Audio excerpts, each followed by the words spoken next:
Welcome back. अभी हम लोग केशवानंद भारती बनाम केरल राज्य का विवाद क्या था वो पढ़ रहे थे। 42वें 44वें संशोधन में क्या क्या हुआ, क्यों इसको संविधान में महत्वपूर्ण चैप्टर माना गया है, क्योंकि पूरे मौलिक अधिकारों के ऊपर वर्णित है। मैं ये बताना चाह रहा हूँ कि अब आप बताइए कि इसमें इतनी चीज़ जाननी नहीं है जो हमने आपको बता दिया, और इसके लिए आप पूरा 10 पन्ने पढ़ जाते थे और कंफ्यूज होते थे, समझ में भी नहीं आता था हुआ क्या और आज की डेट में क्या स्थिति है। और एक चीज़ ध्यान दीजिए कि हमने उसके बैकग्राउंड में ज़्यादा नहीं ले गया आपको, विवाद कैसे शुरू हुआ, पहले क्या था, नेहरू जी के ज़माने में क्या था। तो आपसे पूछा ये नहीं जाएगा कि केशवानंद भारती बनाम केरल राज्य और पंजाब बनाम गोलकनाथ का विवाद किस तरीके से इमर्ज हुआ, ये सब कोई नहीं पूछता है एग्जाम में। किस किस सन में क्या क्या क्रोनोलॉजिकल जो है घटनाएं घटी, ये भी नहीं पूछता। वो टू द पॉइंट पूछता है जो हमने आपको बताया। तो ये पढ़ने पढ़ाने का ढंग है, जितना जानना उतना जानिए, बाकी जानिएगा तो फिर कन्फ्यूजन बढ़ेगा और आप अपना ज्ञान जो है पूरा बखेर देंगे है एग्जामिनेशन हॉल में, और पता चला कि जो पूछ रहा है वही लिखने का समय नहीं मिला। तो जब आप कम पढ़ा होइएगा, कम जानकारी होगी, तो अनर्गल प्रलाप जो आप पढ़े तो ठीक थे लेकिन वो क्वेश्चन में पूछ ही नहीं रहा है, तो आप अनावश्यक उस प्रलाप को लिखने की जरूरत भी नहीं रहेगी, क्योंकि आपको ज़्यादा पता भी नहीं है। और जब आपको पता होता है तो आप सोचते हैं कि मैं तो पूरा ज्ञानी हूँ, बहुत सारी चीज़ें लिखाया, पता चला पूछ कुछ रहा था, वहाँ तक पहुँचते पहुँचते 150 शब्द हो गया, खेल खत्म। इसीलिए मैं बार बार बता रहा हूँ कि सेलेक्टिव स्टडी प्रीसा आईएएस कोचिंग की क्लास, उसका नोट्स और एक एक किताब, इतना दावा है मेरा, बात खत्म। लाइब्रेरी में बैठ के 10 घंटे मैगजीन और अखबार और वहाँ का मटेरियल पढ़ने से सिलेक्शन नहीं होगा, ये सुन लीजिए ढंग से। क्यों नहीं होगा? क्योंकि वो एक्सटेंसिव है, वहाँ पे एक ही विषय की 50 किताबें रख दिया है लाइब्रेरी, उसको थोड़ा ना पढ़ना है, उसको नहीं पढ़ना है भाई, वो तो इन्वेस्टर है, पैसा लगा के रख दिया। और आप जो है उसी केशवानंद को पढ़ने के लिए 8 घंटा खराब करेंगे, 10 जगह से मटेरियल ढूंढेंगे, क्योंकि फ्री का मटेरियल दिख रहा है। एक आदमी की फितरत होती है ना कि मुफ्त में मिले तो सब ले लो, ये नहीं सोच रहा है कि मुफ्त में दे क्यों रहा है और इसका बाद में असर क्या होगा। अंग्रेजों ने चाय पिलाया फ्री में, आदती बना दिया, चाय का व्यापार कितना बड़ा। कोई भी चीज़ है फ्री में, लोग क्रीम बांटते हैं, मैंने देखा है, बड़ा महंगे महंगे लग्जरियस क्रीम, एरोप्लेन में चले जाइए, फ्री में देता है, उसका प्रचार हो। तो बार बार कह रहा हूँ कि आप लाइब्रेरी कल्चर तो और ख़राब है, क्योंकि आप वहाँ समुद्र में घुस जाते हैं और मोती ढूंढते हैं, मिलेगी मोती? समुद्र तो में मोती तो बहुत मिलेगी भी, तो बहुत कठिन काम है ना भाई। हर बार उसकी कोशिश बेकार नहीं जाती। तो 17 बार आक्रमण मोहम्मद गोरी ने किया भारत पे, 18वें में सफल हुआ, हिस्ट्री में पढ़ते हैं ना आप लोग। तो वो 17 अटेम्प्ट नहीं करना है, यहाँ तो अटेम्प्ट 4 ही 5 मिला हुआ है भाई, और 2 3 के बाद तो कैंडिडेट खुद ही पस्त हो जाता है, अरे यार फिर देना पड़ेगा, छोड़ो यार नहीं होगा। तो कैसे होगा? वो लाइब्रेरी में बैठ के पढ़ने से नहीं होगा। क्यों नहीं होगा? क्योंकि लाइब्रेरी आपको एक बहुत बड़ा फोरम, बहुत बड़ा मंच देती है, और एक्सटेंसिव स्टडी के लिए वहाँ मटेरियल फ्री में उपलब्ध रहता है। मार योजना, कुरुक्षेत्र और प्रतियोगिता दर्पण, कंपटीशन सक्सेस रिव्यू, सब फ्री में वहाँ मिलता है। मार आप सोचते हैं कि आज इस चैप्टर को, आज उस चैप्टर को, एक नया कल्चर चल गया है, रोज करंट अफेयर्स को पागल बनाने के सब टेक्निक है। अरे भाई रोज के करंट अफेयर्स जान के क्या करिएगा? और उतना जानिएगा तो बाकी सब्जेक्ट तो गया ना। तो भैया मैं बता रहा हूँ, सफलता पाने के लिए स्ट्रेटजी, रणनीति चाहिए, और रणनीति वही है जो हम बार बार बता रहे हैं, सेलेक्टिव स्टडी। ध्यान दीजिए, सेलेक्टिव स्टडी, इंटेंसिव स्टडी और अंडरस्टैंडिंग, खत्म। सेलेक्टिव स्टडी के लिए प्रीसा आईएएस में आइए, हम बताएंगे क्या क्या पढ़ाएंगे, वो पढ़ लीजिए, एक एक किताब पढ़ लीजिए, खेल खत्म। No library, no social media, no WhatsApp, no Google, nothing. तो कृपा करके चीज़ों को समझिए, हमारा काम है समझाना, नहीं समझिएगा तो भाई आपको लाभ हानि आपको है, मेरा तो जो ड्यूटी वो मैं बता रहा हूँ, और इस गारंटी के साथ कि 2/3 क्वेश्चन आएंगे, नहीं आएंगे तो पैसा ले लीजिएगा वापस है। अब पूरे 20 मिनट में गोलकनाथ पंजाब बनाम केशवानंद भारती सब समझ गए आप फटाक से, और इसको 20 मिनट की जगह पे आपको देना पड़ता 200 मिनट, तब भी समझ में नहीं आता, कंफ्यूजन फिर भी रह जाता कि आज की डेट में स्टेटस क्या है, वो तो कहीं लिखा ही नहीं ढंग से।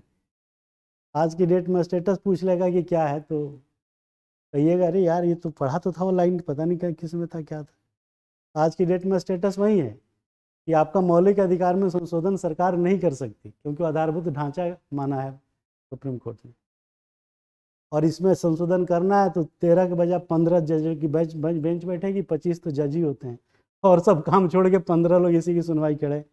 मतलब ये है कि जब सुनवाई होगी तो 15 जज बैठेंगे सामने। अब सोचिए कितना एनर्जी खराब होगी, 15 जज एक केस को देख रहे हैं। तो ये है स्टेटस। तो बार बार मैं यही समझाने का प्रयास करता हूं कि आप हमसे जुड़िए और गारंटीड सफलता का स्वाद देखिए। तो मौलिक अधिकारों का वर्गीकरण, अब पढ़ते आप कैसे हैं पहले वो मैं बताना चाहता हूं कि आप पढ़ते कैसे हैं। तुम्हें पता है ना बच्चे कैसे पढ़ते हैं। आप क्या करिएगा कि पूरा किताब पढ़ जाइएगा मौलिक अधिकारों का, फिर भी समझ में नहीं आएगा मौलिक अधिकार। जो लोग इस वीडियो को देखेंगे या देख रहे हैं वो खुद समझें कि वो क्या पढ़े हैं इसमें से। मैं दावे के साथ कह रहा हूं कि अगर मैं क्वेश्चन पूछूंगा तो आप घूम जाएंगे कि यार पढ़ा तो था लेकिन ये तो पता नहीं क्या पूछ लिया। तो मैं टेस्ट सीरीज की तरह इसको पढ़ाता हूं, जरा आप अपना मूल्यांकन करिए। लेक्चर तो लाइव नहीं रहेगा, जीवंतता नहीं रहेगी तो मज़ा नहीं आएगा। हम आके पूरी किताब यहाँ स्क्रॉल करके स्कैन किया हुआ दिखा दें और लाइन बाय लाइन पढ़ के बता के चले जाएं, घंटा सिलेक्शन नहीं होगा। ये मैं बता दूं आपको, इसलिए क्योंकि जो चीज़ पढ़ना है वो आपने तो पढ़ा नहीं है ना, उसने पढ़ाया। आपको तो प्रोफेसर बना रहा है पढ़ा करके, हमने देखा है। वीडियो तो हम भी देखते रहते हैं ना यूट्यूब पे कि क्या कमी है क्या बेसी है। पढ़ा बहुत अच्छा रहा है, सारे टीचर अच्छे हैं, सारी कोचिंग अच्छी है, लेकिन वो क्या पढ़ाना है उसको नहीं बता पा रहा है। और वो सब पढ़ा के आपको पीएचडी करवा रहा है, प्रोफेसर बना रहा है, बट रीसा highest coaching not making professor, we are making bureaucrats.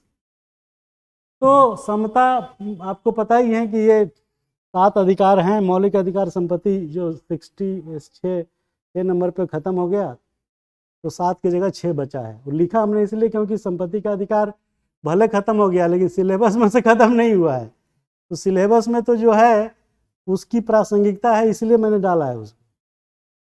तो कहने का मतलब ये है कि सिर्फ किताबी ज्ञान पढ़ लेने से क्वेश्चन सॉल्व नहीं होगा, क्योंकि आप समझ नहीं पाएंगे। इसी से रिलेटेड एक क्वेश्चन मैं देता हूँ, अब आप बताइए हमको। सारी दुनिया को मालूम है समता एवं विधियों का समान संरक्षण, ये आर्टिकल 14 से लेकर 18 के बीच है। एक एक को हम पढ़ाएंगे, लेकिन हमारे पढ़ाने से पहले आप अपना मूल्यांकन खुद करिए कि आप खुद क्या समझे हैं और सीखे हैं। तो हम आते हैं सीधे सीधे इस पे।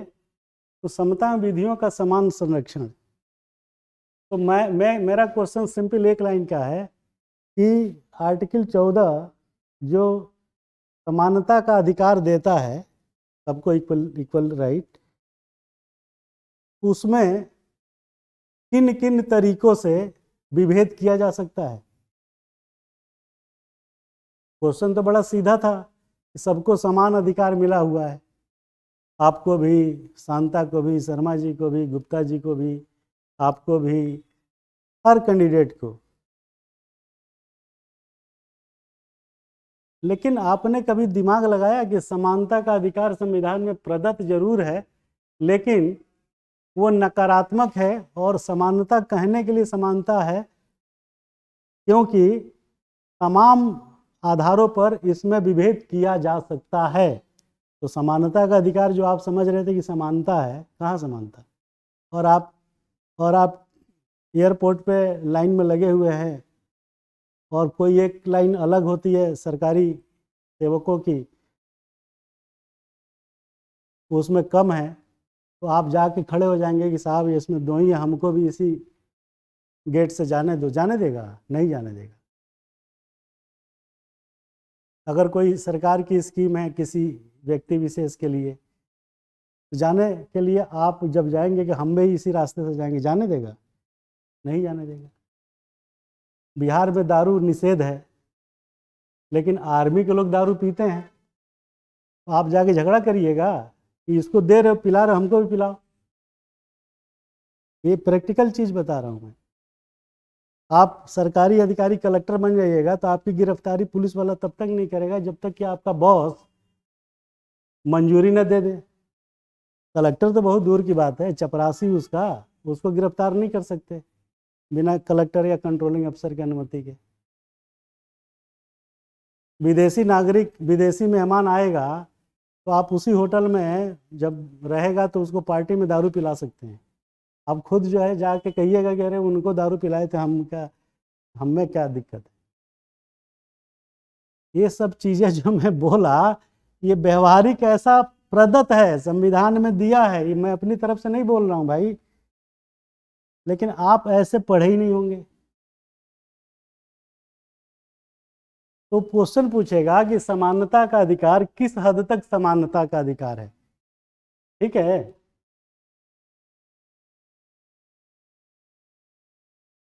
वो एक गायक है ना छपरा का, क्या नाम है उसका, खेसारी लाल, वो एक गाना बनाया है ना, ठीक है, तो बड़ा क्रक्स है उस गाने में। गाना याद नहीं है कि यहाँ जाएंगे वहाँ जाएंगे फलाना करेंगे ढिमका करेंगे, फिर लास्ट में बोलता है ठीक है। तो ठीक है सीख लीजिए आप भी बोलना और कहना और समझना। तब आपको ठीक है तभी बोल पाइएगा जब आपको समझ में पूरी बात आ गई होगी, अदरवाइज वो ठीक है, कुछ सीखिए, हर चीज़ से सीखने की चीज़ होती है। तो भाई समानता का अधिकार,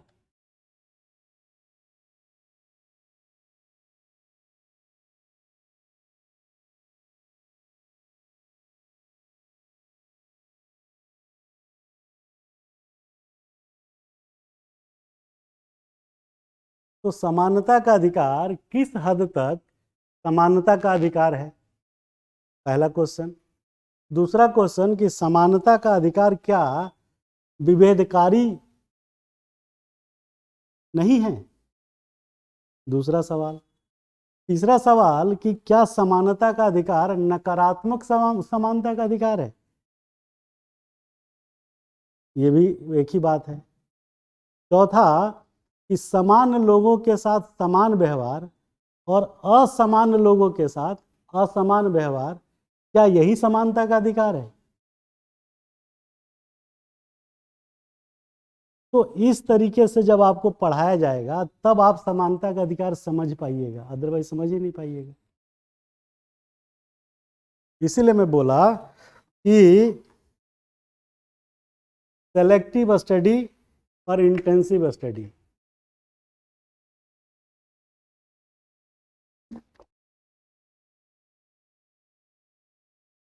तो सेलेक्टिव स्टडी कैसे करनी है कि मौलिक अधिकार को पूरा ढंग से पढ़ना है, उसके बैकग्राउंड में नहीं जाना, इतिहास उसका क्या कहता है उसमें नहीं जाना है।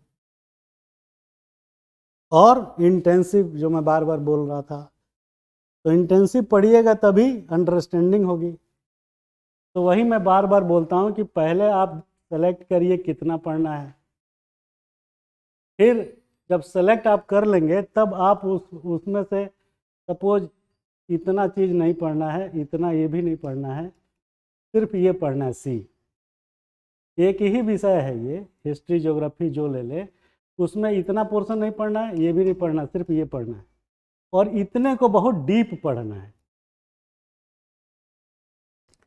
तो मैंने सेलेक्ट किया सेलेक्टिव, दूसरा अब इसको इंटेंसिव ले जा रहा हूँ जिससे आपको समझ में आ जाए ये चीज़। तो अब बताइए कि समानता का अधिकार, कहाँ समानता का अधिकार रहा? रहा नहीं रहा भाई, क्योंकि हमने जो आपको बोला वो चीज़ वो चीज़ तो आपने कभी समझा ही नहीं था, और ना ही व्यवहारिक जीवन में आप कभी समझने का प्रयास किए। यार आर्मी वाले बिहार में जो आर्मी वाले हैं, आर्मी कैंप है ना सब स्टेट में, गुजरात में भी ड्राई स्टेट है, वहाँ भी आर्मी कैंप होगा ना, वहाँ दारू मिलती है यार सैनिकों को, और लीगली मिलती है। बड़ा भेदभाव करती है सरकार।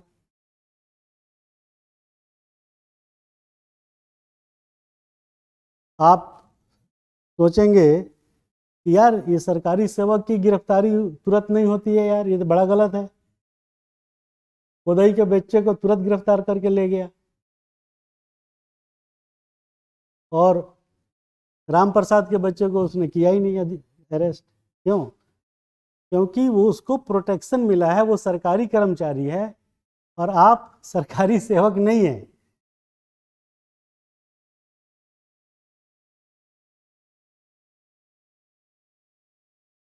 उसी तरीके से विजिटर इंडिया का जो ऐसे बहुत एग्जाम्पल है, और छांटा जा सकता है, लेकिन 2-3 हमने बताया कि इससे ज़्यादा आप मत रखिएगा दिमाग में, इतना ही बता रहा हूँ, वो आप रखिए। तो समानता का अधिकार जो है, समानता का अधिकार तभी तक रहता है जब तक समान लोगों के साथ, याद रखिएगा ये सेंटेंस, समान लोगों के साथ समान व्यवहार एवं असमान लोगों के, ये देखिए एलबी, अब तुम पक्का सेलेक्ट हो गए, एवं असमान लोगों के साथ असमान व्यवहार, ये लाइन एकदम रट लीजिए। कोर्स में बहुत सारी चीज रटने लायक होती है, उतना रटना पड़ेगा वो कि भाई वो सेंटेंस भूल ना जाए। जैसे भारत की प्रस्तावना प्रेमूलम, भारत के लोग भारत को संपूर्ण प्रभुत्व संपन्न समाजवादी, रट लीजिए ऐसे, क्योंकि वो कभी कभी 10 नंबर का क्वेश्चन आ जाता है यही कि उसको लिखिए, कहता है भारत के संविधान की मूल उद्देशिका का वर्णन करें या लिखें, तो रटा होगा तभी लिख पाइएगा, उसमें समझदारी तो बात की चीज़ है। तो क्वेश्चन आ गया रट्टा वाला, ये रटने को मैं इसलिए बोला क्योंकि ये सेम आ जाता है कई बार। तो समान लोगों के साथ समान व्यवहार एवं असमान लोगों के साथ असमान व्यवहार, क्या मतलब है भाई? ये मतलब वही है जो अभी हम पीछे एग्जाम्पल दिए। आप सैनिक थोड़े ना हैं, तो समान कहाँ हुए? असमान। आप में और उसमें फर्क आ गया। तो समान लोगों के साथ समान व्यवहार और असमान लोग, आइए वेलकम, और असमान लोगों के साथ असमान व्यवहार। तो आर्मी का आदमी जो है, आर्मी प्लस आर्मी होगा ना, आर्मी प्लस सिविलियन समान नहीं होगा ना। तो समान लोग कैसे होंगे? जो ऑल टुगेदर फीचर में हर तरीके से सिमिलर स्टेटस पे हो। जैसे हमने बताया कि सरकारी सेवक है, उसको उसी क्राइम के लिए पुलिस तुरंत गिरफ्तार नहीं कर सकती जब तक कि उसके कंट्रोलिंग ऑफिसर से पूर्वानुमति मिल जाए, नहीं कर सकती गिरफ्तार।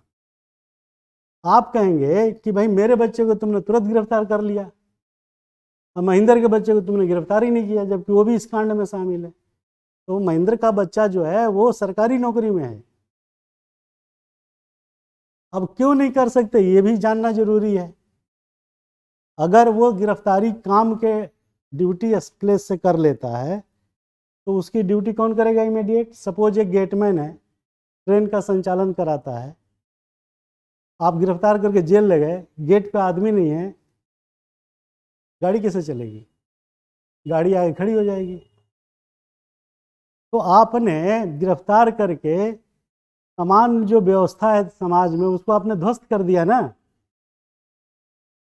ये रीजन है। आपने कुर्सी से उठा के उसको हथकड़ी पहना के ले गए, पता चल रहा है कि वो डॉक्टर था या कुछ और ऐसा काम में व्यस्त था जिसके वजह से कई मरीजों की जान चली जाएगी। सरकारी डॉक्टर, नॉट प्राइवेट डॉक्टर। तो अब आप समझ गए कि क्यों विभेद है। तो समानता का अधिकार किस हद तक समानता का अधिकार रह जाता है, उसको विभिन्न उदाहरणों के साथ समझाएं। यह समानता का अधिकार असामान्य लोगों के साथ समरूप नहीं हो सकता। आपकी एक कैटेगरी है ABC, एक 3 लोगों का ग्रुप है जो सरकारी सेवक है, DEF जो है बेचारे प्राइवेट आदमी है, तो दोनों समान नहीं हुए ना। तो समान लोगों के साथ समान व्यवहार, आप सिविलियन है तो सिविलियन के साथ ही तुलना करके आप अपना राइट मांगेंगे। आप ये नहीं कह सकते कि उसको लाइन से, उनकी VIP लाइन अलग क्यों है एयरपोर्ट पे, तो इसलिए है क्योंकि आपके साथ कोई भेदभाव नहीं हो रहा है, क्योंकि आप उसके हकदार नहीं हैं। आप जिस कैटेगरी के हैं उसी कैटेगरी में जाइए। वो असमान लोगों के लिए है जो अनइक्वल, अपने आपकी तुलना में इनइक्वल है, तो वो आपकी तुलना में असमान है, तो उनकी तुलना असमान लोगों के साथ होगी। 2 फौजी होंगे, 4 फौजी होंगे, उसमें कोई सिविलियन अफसर होगा, तो सिविलियन वाला ये नहीं कह सकता कि मुझे पहले जाने दो या इनको बाद में जाने दो या इनको पहले जाने दो। वहाँ अगर वो भेदभाव करता है तो आपका समानता का अधिकार का उल्लंघन माना जाएगा। लेकिन आप समान नहीं है ना, आप कुछ और हैं, वो कुछ और है, तो आप ये दावा नहीं कर सकते कि साहब उसको जाने दिया, मुझे उस गेट से क्यों नहीं जाने दिया। बड़े लोगों को तकलीफ होती है लाइन में लगने पे, खास तौर से साहब इसको अलाउ कर दिया, मुझे अलाउ नहीं किया। उनको मालूम ही नहीं है कि आपको जो समानता का अधिकार है वो कैसे मिला हुआ है। ये लाइन याद रखिएगा, समान लोगों के साथ समान व्यवहार और असमान लोगों के साथ असमान व्यवहार। उदाहरण हमने बहुत सारा दिया इस पे, तो अब ऐसे पढ़िएगा तब समानता का अधिकार आर्टिकल 14 समझ में आएगा। लेकिन आपको तो पढ़ा दिया गया समानता का अधिकार सब देश में, साढ़े धन 22.5 पसेरी, अलगू कोयरी और सब एक ही लेवल के, ऐसा नहीं है। आप ये नहीं कह सकते कि बिहार में आर्मी अफसरों को, आर्मी को क्यों दारू पिलाते हो, हमें नहीं देते हो, जबकि यहाँ मद्य निषेध है। आप ये नहीं कह सकते कि VIP कोई विदेशी आगंतुक आया उसको आपने दारू पिलाया, हमको नहीं पिलाया। तो that is not violation of right of equality. तो समानता का अधिकार नकारात्मक समानता को प्रदर्शित करता है, और वो समान लोगों के साथ समान और असमान लोगों के साथ असमान व्यवहार को रिफ्लेक्ट करता है, परिलक्षित करता है। अगर प्री में तो आएगा ही, मेंस में अगर ये आ गया कि समानता का अधिकार किस हद तक नकारात्मक है या वो किस हद तक इक्वलिटी को प्रमोट करता है, या ये कह सकता है कि उसके तमाम अपवाद, समानता के अधिकार के विभिन्न अपवादों का वर्णन करे, तो ये है। तो हमने पढ़ाने का प्रयास में ये किया, फिर से रिपीट कर देता हूँ जस्ट जाने से पहले, टेक अवे क्या है इस क्लास का आपका, कि प्री की तैयारी कैसे करें, सेलेक्टिव मेरे साथ। दूसरा इंटेंसिव जो हमने बताया, जो हम बता रहे हैं क्लास में, इंटेंसिव। चौथा अंडरस्टैंडिंग। ये है तरीका कि फुलफिल कैसे होगा। ये पहला और दूसरा हमारे साथ जुड़िए, प्रीसा IAS के साथ, और हमारे कोर्स मटेरियल और लेक्चर के अलावा सिर्फ एक एक बुक जो है बाकी, इसके अलावा कभी ना लाइब्रेरी जाने की ज़रूरत है, ना कभी सोशल मीडिया में जाने की ज़रूरत है, ना कोई और किताब पढ़ने की ज़रूरत है, और क्वेश्चन आने की गारंटी 2/3 66% है।